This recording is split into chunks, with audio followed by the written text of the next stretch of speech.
Quiet, numbskulls. I'm broadcasting. All right, let's take it from the top again. Places. Action. Well, let's see. We have on the bags, we have who's on first, what's on second, I don't know is on third. That's what I want to find out. I say who's on first, what's on second, I don't know is on third. Are you the manager? Yes. You going to be the coach, too? Yes. And you know the fellow's name? Well, I should. Well, then who's on first? Yes. I mean the fellow's name. Who? The guy on first. Who? The first baseman. Who? The guy playing first. Who is on first? I'm asking you who's on first. That's the man's name. That's whose name? Yes. Well, go ahead and tell me. That's it. That's who? Yes. Hello again, everyone, and welcome to this week's edition of Classic Radio Rewind. I'm Barry Slinker. We have an action-packed 60 minutes ahead of us, so let's get started. Later, we'll hear from I Was a Communist for the FBI from 1953. But leading off this week is an episode from The Lineup, starring William Johnstone. A drunk is suspected of assault and kidnapping. From July 27, 1950, this is The Lineup with The Paradise Murder Case. It's Classic Radio Rewind, episode 64, coming your way right now.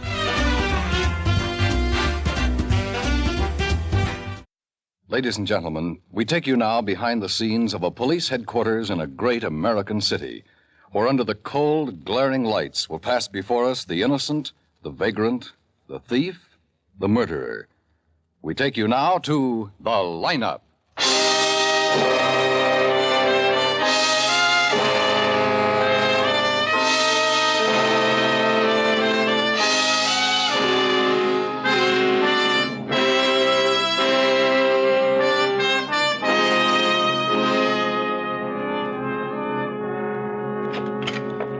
Think you found him, Lieutenant Guthrie, so soon? Yeah, we think so. And we'll be sure when you identify him. Sit here, Mr. Weber. Thank you. I have never been at anything like this before. Never. What will I have to do? What am I supposed to do? Will I have to face him? It'll all be explained to you in just a moment, Mr. Weber. The lineup's a new experience for most people, and It certainly is for me. I'm assaulted and robbed and threatened with murder. May I have your attention, next please? morning you found it.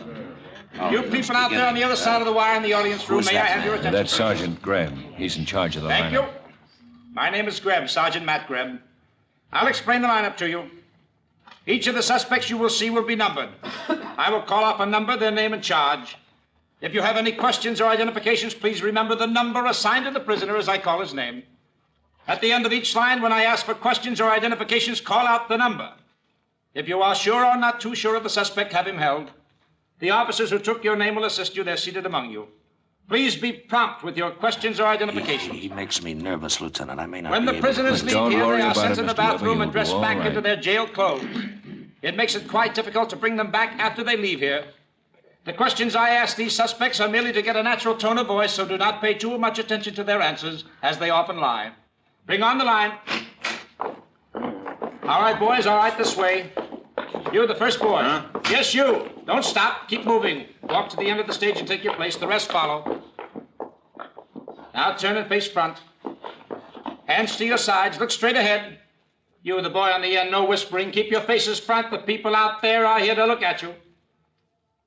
Number 1, Ralph May, assault. Where do you live, Ralph? With him, the guy down the line there, Milburn. Where do you live, Ralph? The flop house on Main. Milburn and me, we got beds there. When'd you come to town, Ralph? 2 weeks ago, 3, I don't remember. Milburn will, though. Why did you come here? We was looking for work. What kind of work? Picking fruit, mending fences, something to keep us outside. The arresting officer found a weapon on you, Ralph. What was it? That's no weapon. That's just a bailing hook from my last job. Number 2, Stan Fremont, robbery. Where are you from, Stan? From here. Where do you live? In a house with my wife, with a You kid. been arrested before? No, Where'd you get the gun the officer found on you? I borrowed it from a friend. Number 3, Jeff Carper, grand theft. Where did the arresting officer pick you up, Jeff? I don't know. You don't know because you're a stranger here? I'm no stranger. Ain't we been meeting here regular for the past 6 years, Sergeant? I don't know because I was drunk. He found a gun on you, a police 45. Did he? Just a minute. Where'd you get the gun, Jeff? Who knows? I was drunk. Maybe it was a gift from Admira. The car you stole, where'd you dump it? I stole a car? Number 4, Milburn Scott, assault. Where are you from, Milburn? Lots of places. I mean originally, where are you from? Kansas, Topeka, Kansas. Been arrested before, Milburn? Yes, sir. Where? Lots of places. Who was arrested with you last night? The guy down the line there, Ralph. Are there any questions or identifications from the audience? Number 3, that's the one. You sure, Mr. Weber? Yes, I'm sure. I'm real sure. Any questions or happens now? identifications from you people out there? Sergeant Graham. Yes, Lieutenant. Number 3, hold for interrogation.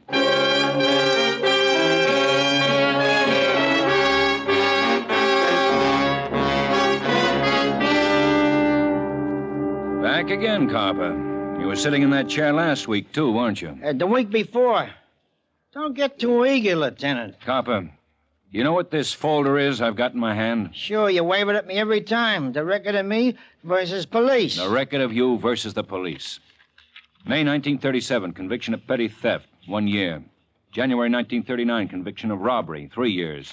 August 1943, suspicion of assault. No conviction, Lieutenant. September 1943, suspicion of... now, Lieutenant, that's one I don't like to hear about. Embarrassing. A man your age it ought to be. What was I yanked out of the lineup for this time? Grand theft, intent to do great bodily harm. Mr. Weber said murder. Now, wait a minute. Maybe we can throw in a kidnapping charge, too. Wait a minute. Oh, you're kidding, Lieutenant. Between 10 and 12 last night, it's charged you did all that. How much does those charges add up to? I mean, the total. With your record, you could get 20 years easy. 20 years, huh? Hey, what about slugging a guy and taking $4 from his wallet? What are you talking about? Jackrolling, roughing up and stealing. Between 10 and 12 last night, that's what I was doing. Only one customer, only made $4. You said in the lineup you were drunk last night. That was to protect myself. You're trying to tell me you committed a robbery last night between 10 and 12? Is that it? Yeah. I remember the time was 10:45 because I confessed I heist the guy's watch, too. $1 watch, I give it back. What guy? Put down on the record I'm cooperating this time. When I emptied the Fink's wallet, I saw the name Lionel Austin. Lives someplace in Clover Avenue. You check, huh? Well, we will. Matt. Yeah? Matt, get in here. Yeah, what is it, Ben? Man named Austin, Lionel Austin. He lives on Clover Avenue. Yeah, on Clover Avenue. Find him. I want to talk to him. Yeah, find him. Lieutenant wants to talk to him. This Austin can get me off for only 2 years.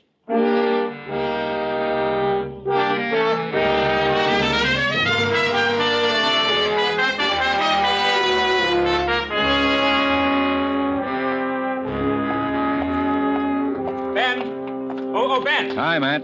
We got Austin? Well, almost. Yeah, that's novel. How almost? He'll be home at 4 o'clock. We can talk to him then. All right. Oh, wait a minute, Ben. Wait a minute. Huh? A 201 just came in. Homicide. Where?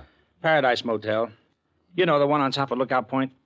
You gonna take it? Uh-huh. We'll both take it.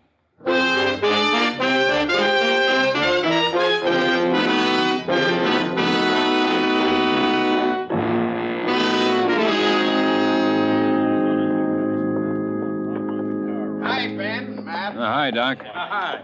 Well, you got here fast, Dr. Lynn. Why shouldn't I? I win my cigars that way. From you, from... I even beat the camera boys this time. I make several cigars. Did you examine the body? Stabbed in the throat. Good, clean job. Mm-hmm. When? Oh, a long time ago. Long time. How long ago, Doc? 14, 16 hours ago. Maybe between 10, 12 last night. That'd place it between 10 and 12 last night. Who was he? I don't know. But that's his wife standing over there looking out the window with her back to us. I asked her. She told me she was his wife. Kind of pretty, isn't she? Pretty. Mrs. Please, we want... We're detectives. This is Sergeant Matt Greb. I'm Ben Guthrie. Try not to be frightened now. I'm not frightened. I was just looking at the lake, the view, and he touched my shoulder so easy like it startled me. The man lying on the bed. He was... My husband, Charles Jordan. I'm Letty Jordan. I met Charles when he was driving through my hometown. That was 8 years ago. I was Letty Arnold then. I worked in a drive-in. Mrs. Jordan, tell us how this happened. I don't know. You weren't here? No, I've been away. I went home for a couple of days to Sedalia to see my sister, my old girlfriend. When did you get back here, Mrs. Jordan? This morning? Last night? It was only just a little while ago. I'm the one who found him like that. I'm the one who called you policeman. Well, tell us how you found him, Mrs. Jordan. Well, I got off the bus from Sedalia this morning and walked up the road to this cabin. There was a please do not disturb sign on the door. I thought Charles was asleep. He liked to sleep late. So I just tiptoed in. In a little while, I knew he wasn't asleep. I was looking out the window like this, and... Oh. What is it, Mrs. Jordan? Oh, nothing. I just recognized my friend in that car. My friend, Mr. Weber. Weber? Oh, that's Robert Weber. Oh, you know Mr. Weber? Yeah. Yeah, I do. Matt, will you talk to Mrs. Jordan? I just remembered something. Yeah, sure, Ben, sure. Go ahead.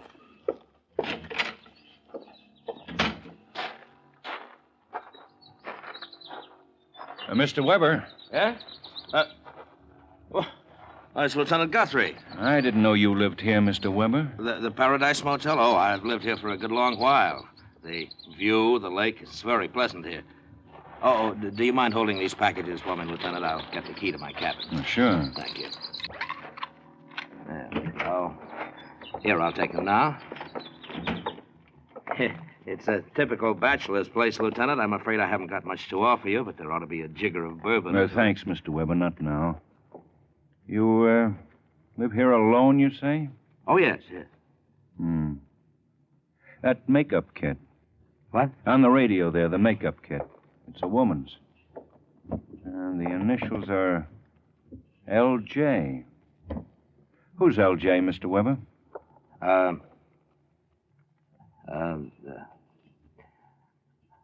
I won't lie. If it's important for you to know, you'd find out anyway. Look how fast you found it. L.J. stands for Letty Jordan. How long have you known Mrs. Jordan? Letty? Oh, about 6 months, ever since she came here to Paradise Motel. Mm-hmm. You made friends with her and her husband? Well, with Letty, I hardly noticed the husband. You know how it is.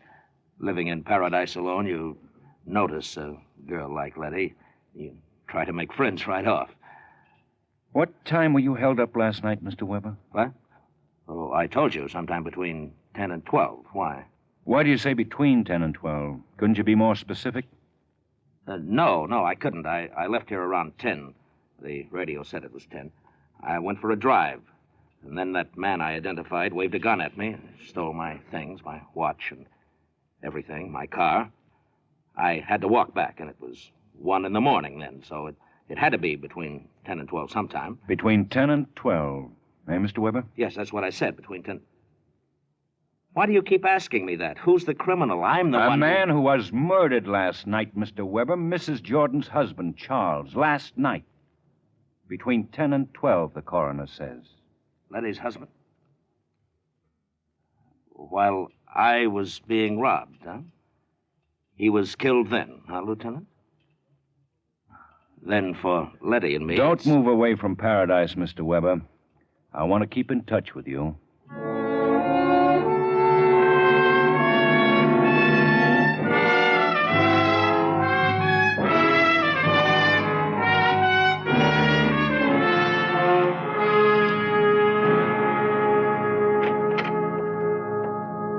Oh, Ben. Come in, Matt. Come in.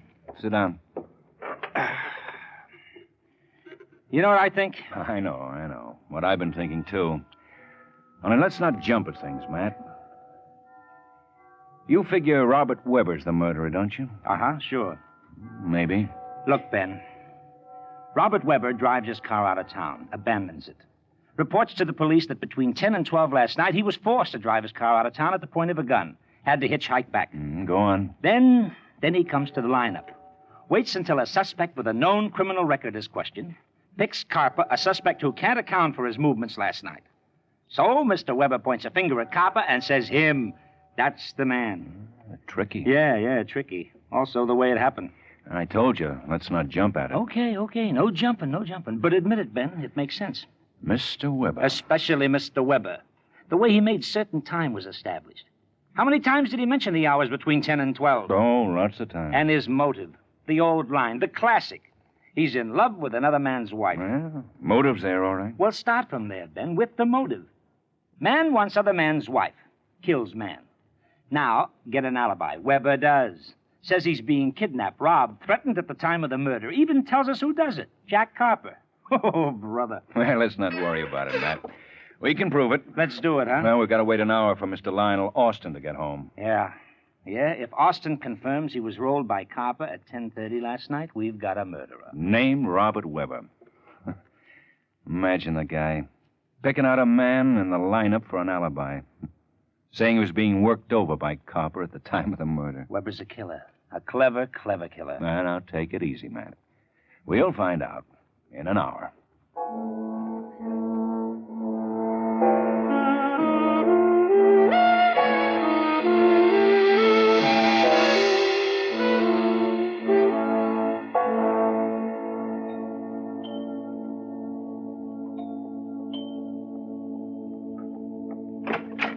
Yes? I'm Ben Guthrie. I called about... Oh, you're the man from the police. Well, please come in.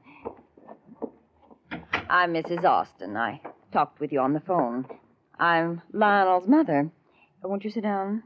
Thank you. Now, what is it you want to see Lionel about? Is he home, Mrs. Austin? Well, I'm his mother. Lionel would tell me anyhow. Well, is he home? Yes, he is. Lionel! Well, I still don't... Lionel! Yeah. Yes, what is it, Mother? This is Mr. Guthrie, Lionel. My son. Oh, Lionel? Hello, Mr. Guthrie. Yeah, Mr. Guthrie's from the police. But I didn't do anything, Mother. Well, of course you didn't, son. Mr. Guthrie, what is it you want with Lionel? Where were you last night, Lionel? Between 10 and 12. I don't see what... Lionel. At the movies, where I told Mother I was going. Of course. I saw Louisa. Ruth Hussey was in it. I like her. Yeah, such a sweet, sweet girl. I saw it twice. Were you Jack Roll last night, Lionel? Was he what? Mr. Guthrie? That means thrown into an alley and robbed, Mother. Lionel, how would you know such a thing? Oh, they're crime magazines, Mrs. Austin. Right, Lionel? That's right. Lionel, it depends upon what you tell me. The police are pretty sure they have a murderer. They can be positive, depending on what you tell me. Were you Jack Roll last night? Were you? Me? Of course not. Of course I wasn't. Well, of course he wasn't, Mr. Guthrie.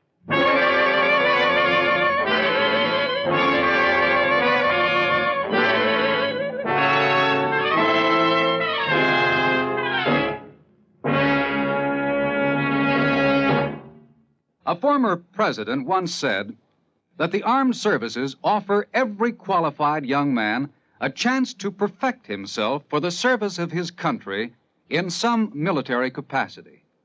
The members of the armed forces can be proud that they are serving their country while performing their assigned military duties. As U.S. citizens in uniform, our military personnel have definite responsibilities to their God, to their country, and to themselves.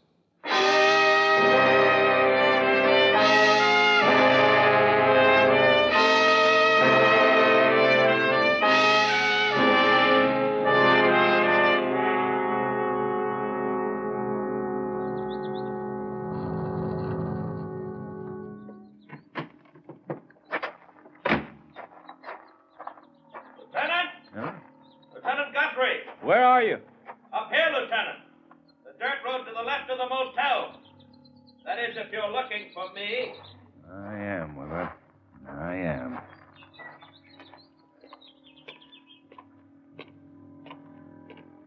You were looking for me then, weren't you, Lieutenant?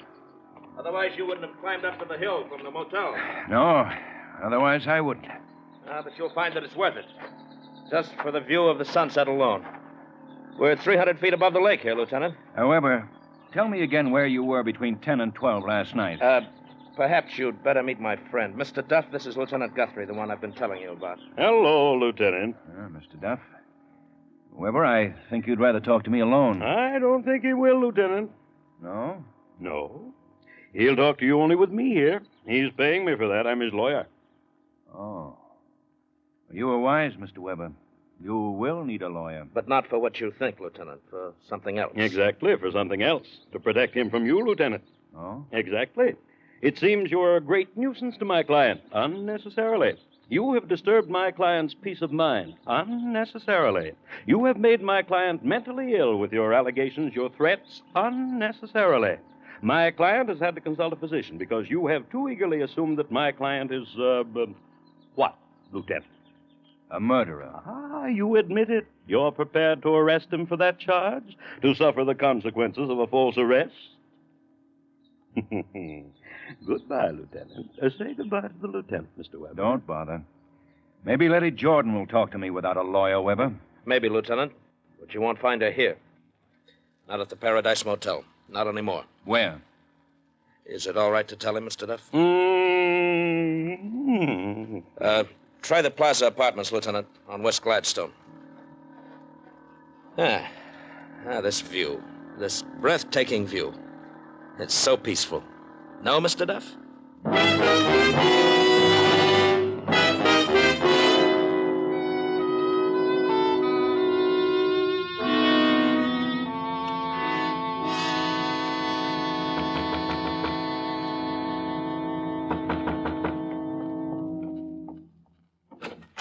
Yes? Oh.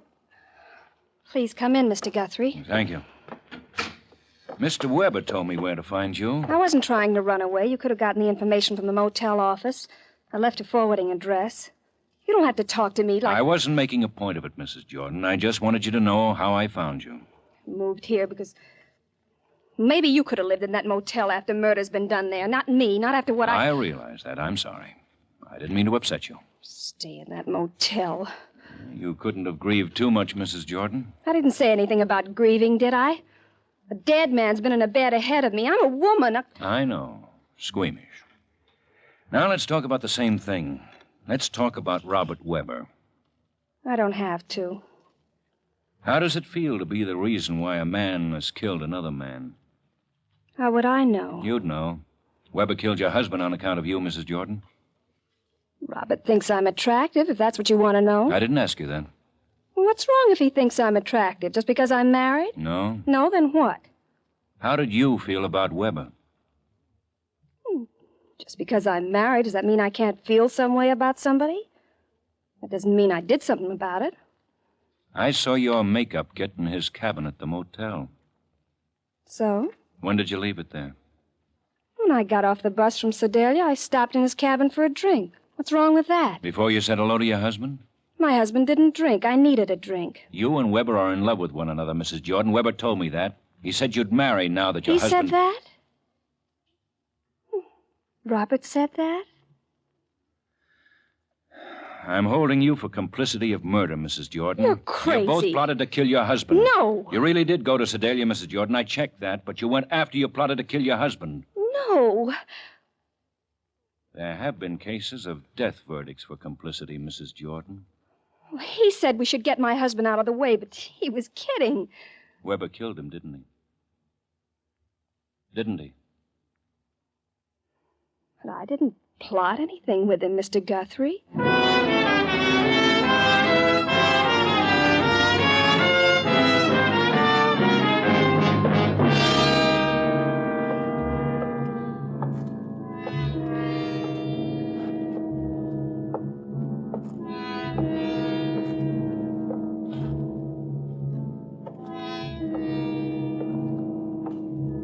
Ben, sit down.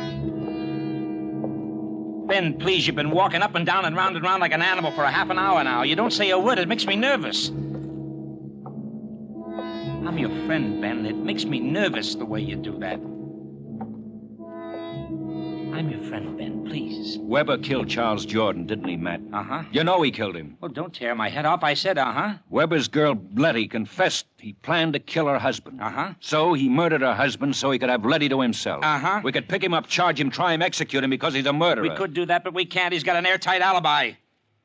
Because he wasn't at the scene of the crime. He was being held up at the edge of the town. How do you kill a man when you're not there to kill him? How do you get... You know, if I were you, Ben, I'd bring that Carper in here again. Talk to him. Make him... Lieutenant Guthrie, an officer's here with Carper as you requested. Huh? Tell him to send Carper in, alone. Now, look, fellas, I confessed, I cooperated. I like you guys very much. You've become very dear to me. But why do you break up my canaster? I already won 12 addresses from my cell intimates. Copper, that man you said you held up. I know. He said I got more often than $4. Why do chickens always say they got more feathers than they got? He said more than that. He said you didn't jackroll him. Nothing happened to him but a movie. Why, the dirty, low-down, conniving crook? What does he mean I didn't rob him? Let him face me face to face, and I'll make him confess to it that he... Oh, how evil can they get? Where was it you jackrolled him, Copper? Where? Where else for a chicken like that? Baker Street, where the lights are few and dim and like wet lipstick. Yeah. That's what I figured. Let's call on a boy and his mother, Matt.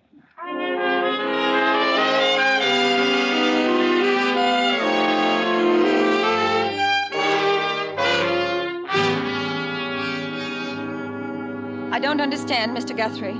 No, I don't understand it at all. Why you should come around here at nearly 10 o'clock at night. All you want to do is persecute my son. The lieutenant asked you a question, Mrs. Austin. Where is Lionel? He's upstairs with his ship models. Please call him. I will not. He needs his relaxation before he retires. Ben. Yeah, Matt. Go get him. Don't you dare. Don't you dare. What is it, Mother? What's wrong? Lionel, You nothing... better come down, Lionel. It's the police.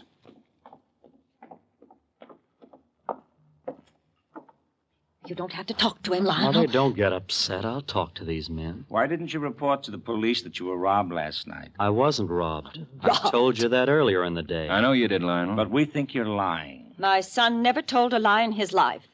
Not in front of me, anyway. Lionel, the man who robbed you, he was heavy set, wasn't he? Rough features, poorly dressed. I don't know what you men are trying to do. Mother, Are you afraid to tell the truth in front of your mother? Well, if he was robbed, why shouldn't he have told the truth? He certainly would have told me about it. Wouldn't you, son? Of course. Lionel, why don't we go someplace? You, Sergeant Greb, and myself, and we can talk this thing out. Well, my son has no secrets from me. All right. Tell us what your son was doing down on Baker Street last night. Well, he went to the movies. The theater's not on Baker Street. He went to the movies, all right. He said he saw the picture twice. But you didn't, did you, Lionel? You saw the picture once. It let out at 10 o'clock. That left you 2 hours to roam around Baker Street. Lionel, what is this Baker Street? What's there? Mother, Mother... Don't stammer. Answer me. Go ahead, answer me. Burlesque houses. Bars. A man doesn't have to know a girl to talk to her on Baker Street. Does he, Lionel? Were you there, Lionel? On this Baker Street? Were you there? Answer me. Answer me. Lionel, answer me, answer me, answer me. Mrs. Austin. It's all right, I'll answer her. Mother, listen to me. What the man is saying is true. I was on Baker Street last night. I did meet a girl, and we had some drinks, and after that I was robbed. And I'll tell you something else, Mother. Last week I was there, too. I met another girl there. Let's go, man. That'll make you suffer, won't it, Mother? Now you've really got something to suffer about, haven't you, Mother?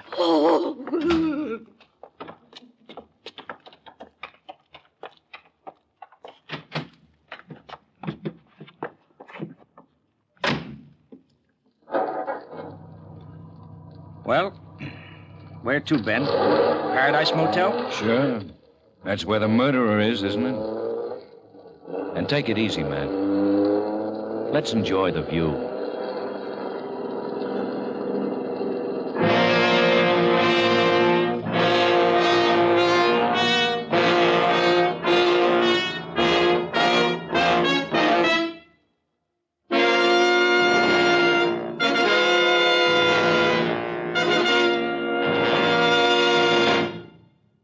The Lineup was produced and directed by Elliott Lewis, written by Morton Fine and David Friedkin, and stars William Johnstone as Lieutenant Ben Guthrie and Wally Mayer as Sergeant Matt Greb.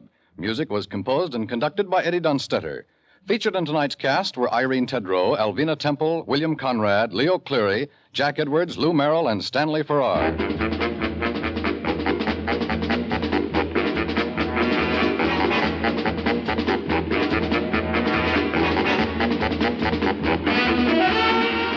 Lineup has come to you through the worldwide facilities of the United States Armed Forces Radio and Television Service.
That was the lineup with the Paradise murder case as originally heard July 27th, 1950. Coming up after the break, we'll hear an episode from I Was a Communist for the FBI. Classic Radio Rewind will return right after this.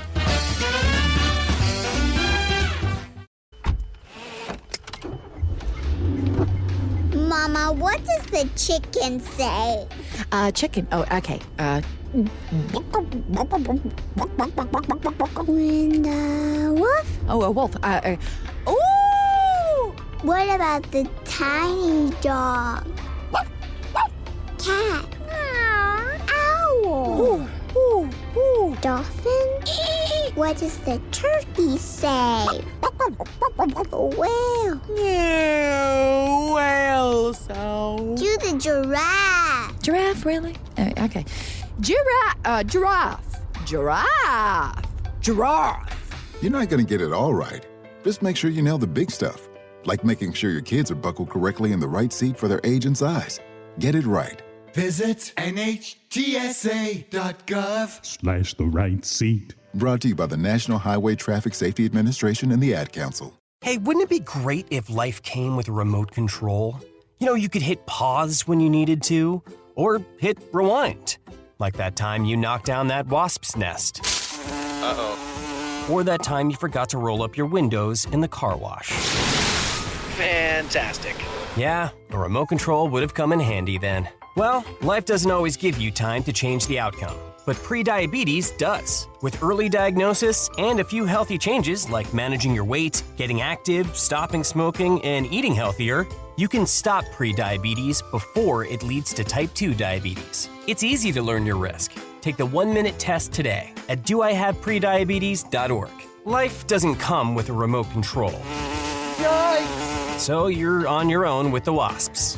You have the power to take control of prediabetes. Visit doihaveprediabetes.org today. That's doihaveprediabetes.org. Brought to you by the Ad Council and its Prediabetes Awareness Partners. I'm the threat that's already inside the house. In the closet, under the bed, in the car. But I don't want your money or your TV. I can't be scared away or negotiated with. I'm patient and quiet. I don't sleep. You can't call the cops on me. You can't even see me. I'm the threat of family fire. And as long as your guns aren't stored securely, I'll be there. Protect your family. Secure all your guns. Learn how to make your home safer at endfamilyfire.org. That's endfamilyfire.org. A public service announcement brought to you by Brady and the Ad Council.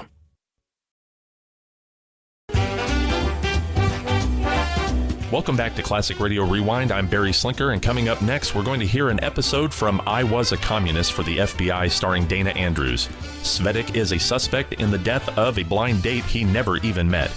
From May 10th, 1953, this is I Was a Communist for the FBI with the episode titled The Crossed Heart. I was a communist for the FBI.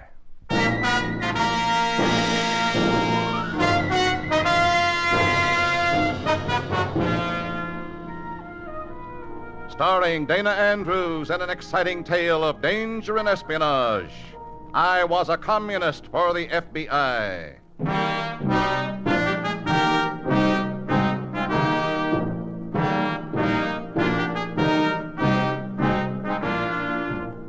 From the actual records and authentic experiences of Matt Cvetic come many of the incidents in this unusual story.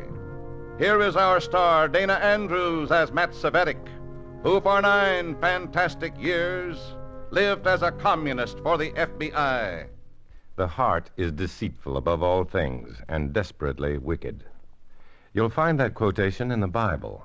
I found the proof of it in the Communist Party. It wasn't hard to find at all, but believe me, it was brutally hard to accept. This story will illustrate what I mean. In a moment, listen to Dana Andrews as Matt Cvetic, Undercover Man.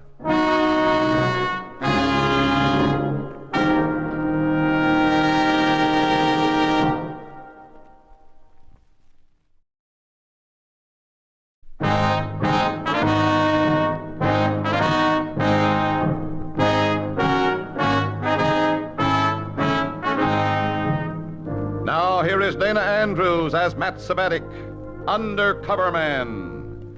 This story from the confidential file is marked The Crossed Heart.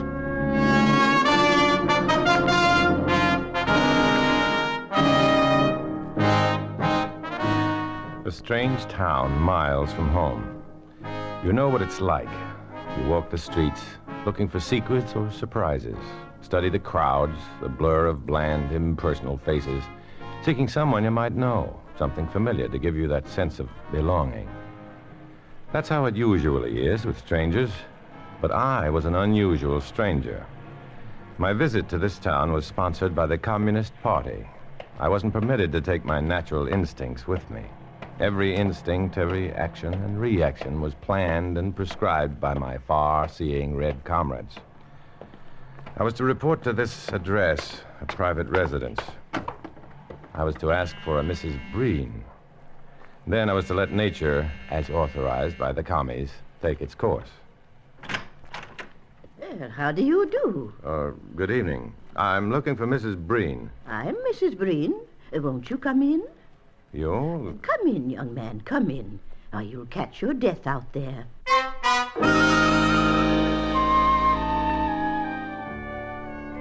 This little old lady, the shawl, the white hair, the rimless glasses? No. She was the type you write songs about, not the sort you associate with reds. I followed her through the gloomy, age-heavy house into a room that had been set aside as a little office. Watching her gestures, so gentle, so prim and proper, I felt sure that somehow the commies, or I, had made a mistake. There we are. It's so much more comfortable in here, isn't it? Yes. Yes, it is. Now, let me see. Oh, I'm forever misplacing those applications. Here we are. Your name, please? Cvetic. Matt Cvetic. S or C? C. C-V-E-T-I-C. Mrs. Breen, I think... Your age? I think there's been some... Well, never mind. Let's just say over 30, under 40. All right? All right. Now, I'd say you're, about 6 feet tall. About that. Now, any preference as to types? Types of what? Oh, silly girls, of course. Girls? Look, Now, nothing to worry about. All information is strictly confidential. Our service is licensed by the state. What kind of service? Well, same as anywhere else. Once you subscribe, I give you 3 names and telephone numbers, chosen according to your personal tastes and specifications. If you aren't satisfied, just call in and I'll give you 3 more. $15 for a month's service, $25 for 3 months. That's the usual rate? No, now, don't start fretting. I've been expecting you, comrade. Forgive me for confusing you so. We just have to be so very careful, you know. I know. Now, I've arranged a date for you for tonight. A date? Well, that's why you're here, isn't it? Is it? I'm not the least bit sure why I'm here, Comrade Breen. Mrs. Breen, Mr. Cvetic. We must be careful. Must. Okay. Well, tell me about my date. Her name is Clara Malone, a good client.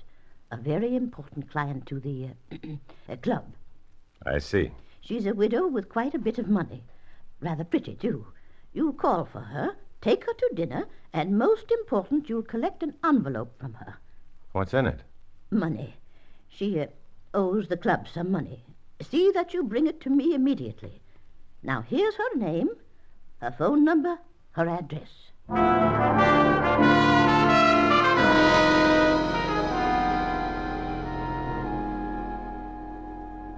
Here you are.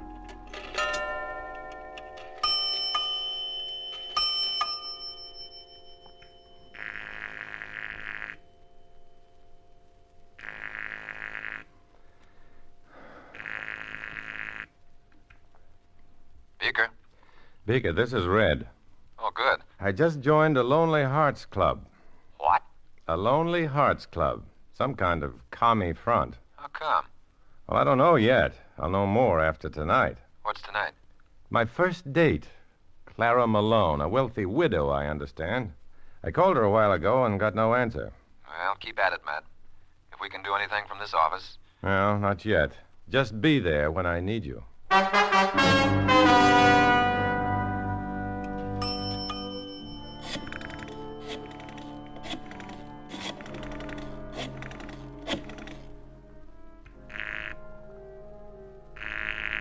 Still no answer on Clara Malone's line. It was getting late now.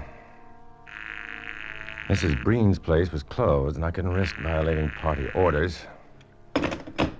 So I decided to go directly to the address Mrs. Breen had given me. Maybe by the time I got there, Clara Malone would have arrived, too.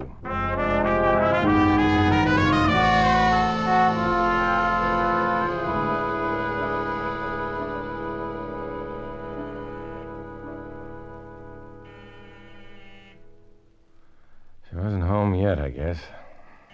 Well, I could see a light in her apartment through the crack in the door. But either she was out or she... Hello? This might be Clara Malone.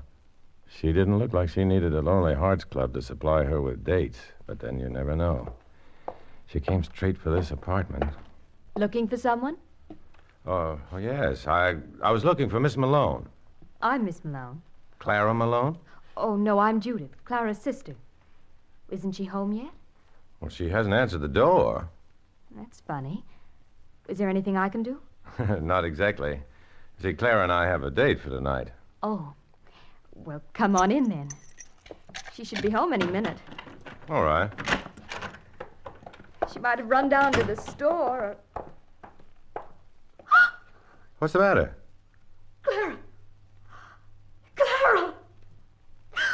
Oh, no. No. Clara. Hey, what is it? What's the... Holy smokes.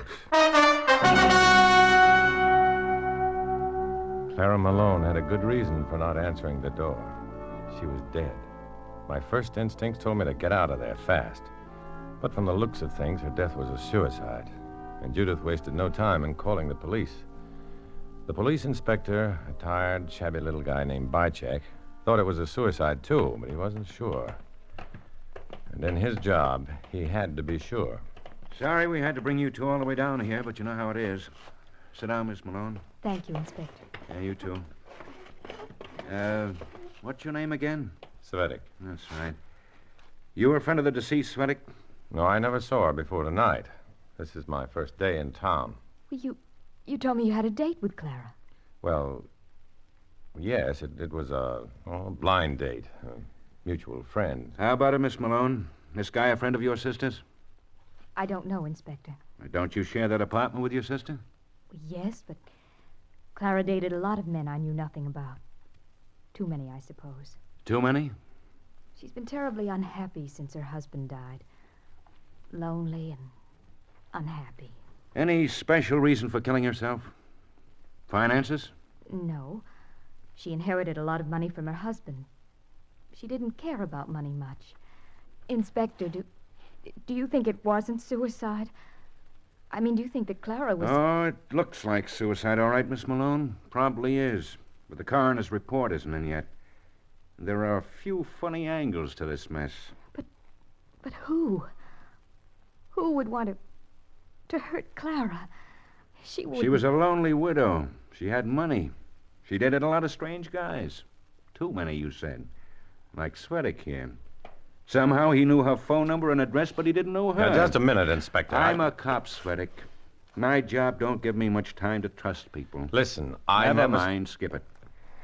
You can go, both of you. Sorry for all the trouble, Miss Malone. It's all right, Inspector. I won't heckle you unless it's necessary. Thank you. Say, Cvetic. What? You'd better stay around town a while. If the coroner comes in with any surprise decisions, we'll want you for questioning. I couldn't leave town anyway. I was under orders from the Reds. But I couldn't let the police know that.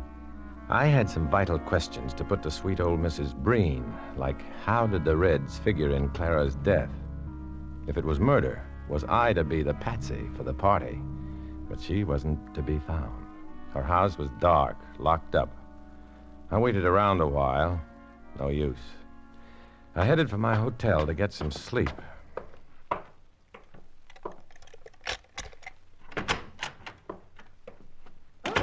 Good evening, Comrade Cvetic. You're back early.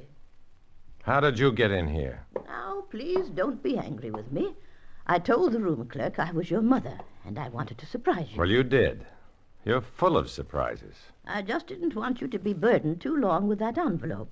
Temptation, you know. What envelope? Why, the envelope you collected from Clara. She's dead, Mrs. Breen. Cold stone dead. What are you talking about? You know full well what I'm talking about. Clara Malone was dead when I got to her apartment. It looks like suicide, but it may be murder. Murder? Skip the performance, Mrs. Breen, and get this straight. If that phone rings, it'll be the police. It's been ringing all evening. Oh? It will probably ring again. Well, if it does, it's because the cops have a good reason to suspect me of killing Clara Malone. I'll have to tell them about you and your Lonely Hearts Club. No, Comrade Cvetic. You mustn't do that. No? Watch. The party can't afford to be involved in that sort of thing. If you did that, we'd see that you...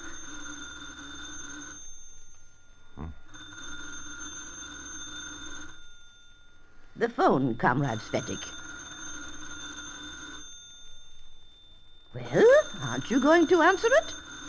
Look, if it's the police, I'm Just going to... remember, young man, the police operate according to bourgeois concepts of justice.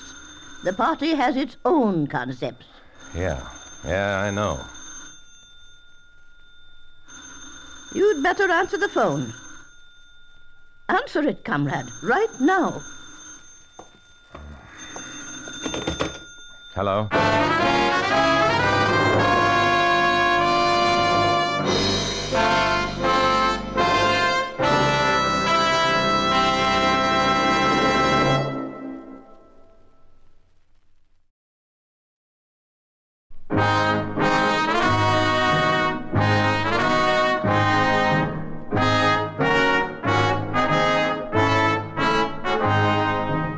Now back to Dana Andrews, starring as Matt Cvetic in I Was a Communist for the FBI, and the second act of our story.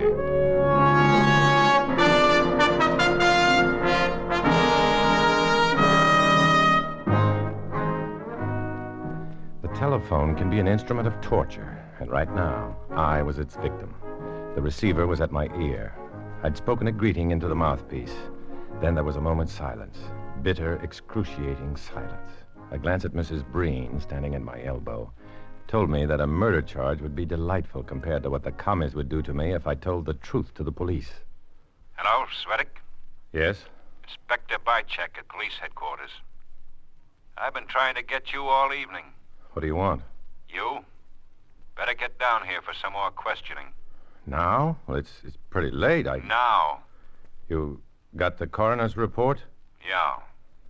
You coming down here, or should I send a car up for you? Well, I'll be down.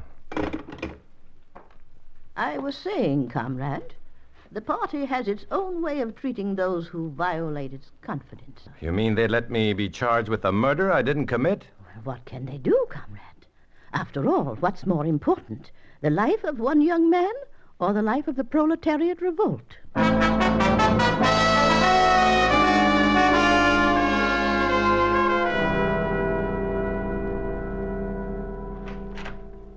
Okay, come in, Cvetic. Sit down. No, over here.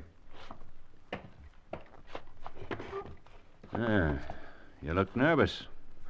It's late, Inspector, and I'm tired. Me too. We got the coroner's report on Clara Malone. He's satisfied that it's suicide. Well, then what do you want? I'm not satisfied. Cvetic, why'd you come to this city? Business. What business? Just business. Business with Clara Malone? No, that was just a date. Yeah, arranged by a mutual friend. A business associate? All right. Here, look. The report from Clara Malone's bank. She inherited $300,000 when her husband died. Look what's left. She's practically broke. Where did it go? Wherever it went during the last year or so. Somebody was bleeding this dame dry, Cvetic. She has a couple of kids away at an exclusive private school, but... She has? You didn't know that? No. Cvetic, I warn you, either you tell us what you know or... Don't threaten me, Inspector. Well, then talk, you idiot. I'm trying to give you a break. Clara Malone was the victim of a shakedown, Cvetic. Whoever's responsible is just as responsible for her suicide, directly or indirectly. In spite of you, I intend to find out who and why and how. Well, I wish I could help, Inspector. Yeah, I'll bet. Okay, Cvetic, get out. Get out of here. Secretly, I hoped Inspector Bychek would fulfill his threat. I left police headquarters praying silently that he'd be able to pin his suspicions on Mrs. Breen and the commies. But I couldn't help him. Oh, sure, I might have been noble and named names, but nobility comes hard when you know the commie technique for vengeance. The streets of this strange city were even stranger now. They were empty, silent, wet with that pre-dawn mist. Cvetic. What? In here, hurry. Sorry, pal, I'm going the other way. In the car, Cvetic. Get in. Hey, what's the big idea? Let go of that... Get in, I said. In.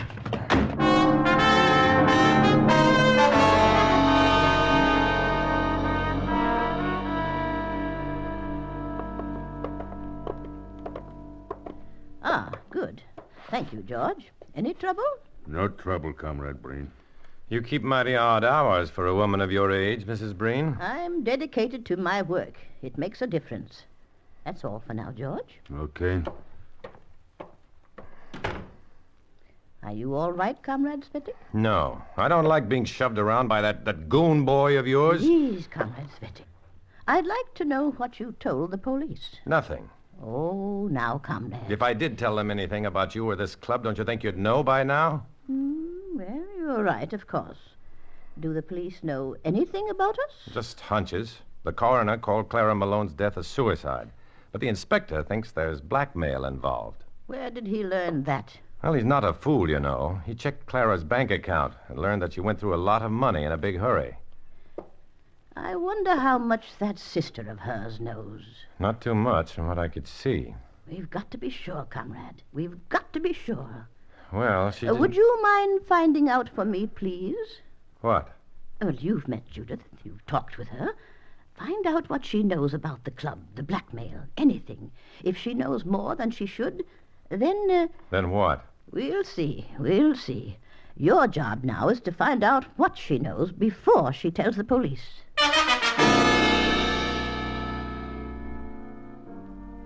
The commie web was being spun again. This time the victim was to be Judith Malone. I had to keep her free of that web somehow.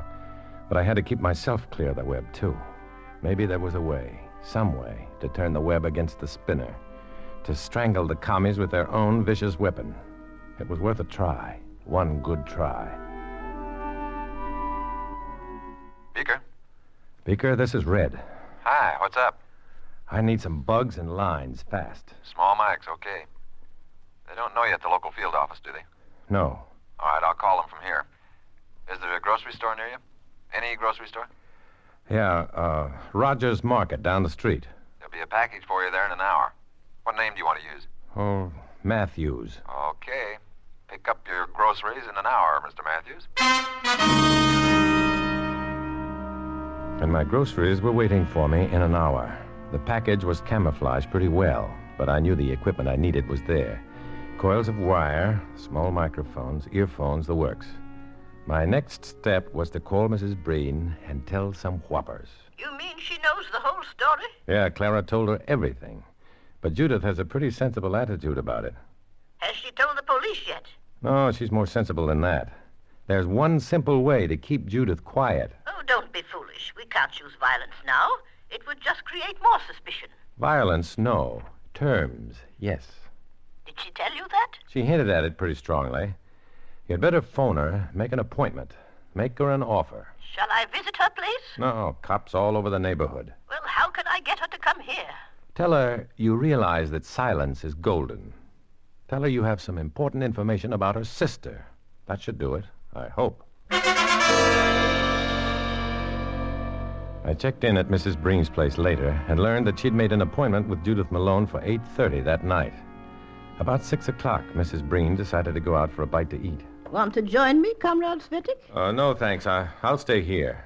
Judith may change her mind. I can't take any chances. Well, you're probably right. Incidentally, you'll be here tonight when I see her, won't you? You don't want me here. Too many of us might overemphasize the importance, make her boost the price even more. All right. And remember, she's quite a little actress. She'll play the innocent role right up to the hilt. But don't let her fool you. Don't worry, young man. I'll be back soon. Take your time. I've nothing to do anyway. There was plenty to do, of course. As soon as Mrs. Breen was gone, I unwrapped my groceries, which I'd hidden in the shrubs outside the house. As quickly as possible, I wired her office for sound. One tiny microphone under the rug near her desk, another near the big armchair. I ran the wires up behind the draperies, out the windows, and into the shrubs, where the miniature recording setup would be located. Back in the little office, I was about to test the microphones when... Cvetic. What Where's Mrs. Breen? Well, she went out for something to eat. Why? That Malone dame is here. Now? Well, I thought 8:30 was... She says she was nervous. Couldn't wait. I better get Comrade Breen. Oh, no, I'll go. I know where she's eating. Have you been here in the house all this time? Sure. Where'd you think I'd be? Why? Nothing. Just curious, that's all.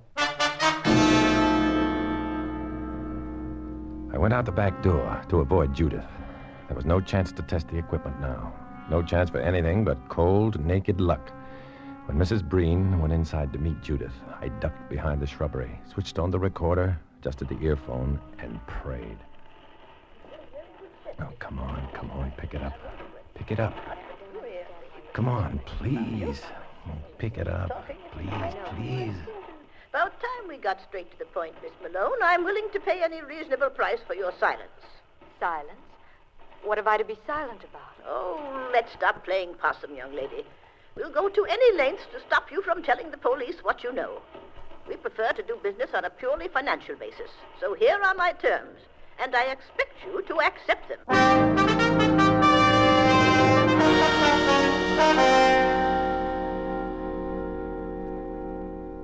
Did you get a decent recording of it, Matt? We have all we need to hang the blackmail charge on Mrs. Breen and the local commies, Beaker. Good. I'll let the police know it was an FBI operation, that our file on Mrs. Breen indicated that kind of checkup. Okay. That'll clear me with the party. Be sure the local papers get the same story. And I'll phone Inspector Bycheck to tell him to expect the record. He has it already. So soon? I had it delivered to him direct. But you'd better call and explain what it's all about. I'll do it right now. See you soon, Matt? Yeah, Beaker. Soon. Later, I stood in the shadows across the street from Mrs. Breen's house. A police car was parked at the curb. One by one, I saw the lights in the house blink out. Then the door opened, and Inspector Bycheck came out with Judith, Mrs. Breen, and the red goon, George. When the car drove away, the street became a dark ribbon of silence stretched across the strange city. Again, walking across town, I felt the hollow distinction that only a stranger can feel. But I'd be a stranger in any city, anywhere. I had to be. It was my job. I had to walk alone.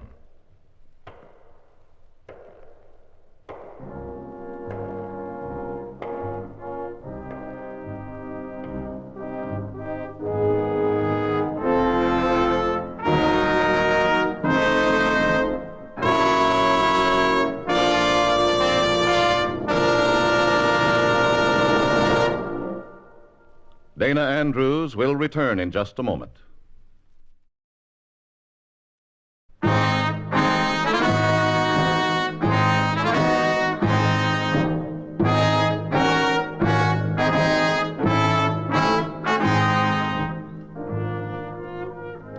This is Dana Andrews, friends, with a reminder that most precious commodities increase in value as they become less accessible. But freedom is the one exception. The more the world sees of it, the more valuable it becomes. Let's increase the value of our freedom by sharing it with the world. In this story, as in all others, names, dates, and places are fictitious to protect innocent persons. Next week, another fantastic adventure. Join us, won't you?